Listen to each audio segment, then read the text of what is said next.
আর মহাদ্দাস আবুল আব্দুল আমির শাহ হুজুর কেনা বড় মজা করি করি ফরাইত হয়তো বাবা তোদের দেশে একজন চ্যাম্পিয়ন বলির নাম বলতে পারবি চ্যাম্পিয়ন বলি মানে খাবিল বলির নাম করতে পারবি নি তো ফোয়া বেগুন সিদে আর আবার রাঙ্গুনিয়ার ফোয়া দেখা না ফরফর জমিকে তা হয়তো হুজুর আগে করতে কতক্ষণ আগে 8,000 খরচতে বলি 8,000 আরে সারে বাংলো জরুর মজ্জিল দে খন্দকে যায় এলো ওয়াবির টাং চাই ধরি ওয়াবি তো ওয়াবি টেই যে 500 ওয়াবি খেত করি বলি এর নাম সারে বাংলো চাও এর নাম খরচতে বলি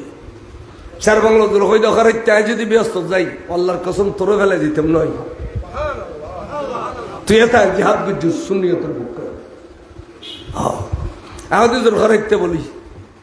হয়তো উনি কেমন বলি আগে জোর ওয়াবি তো ওয়াবি টেয়ে নিবি ট্যাঙ্ক যায় ধরে মাথা ফাড়ি গেলে বাইজাত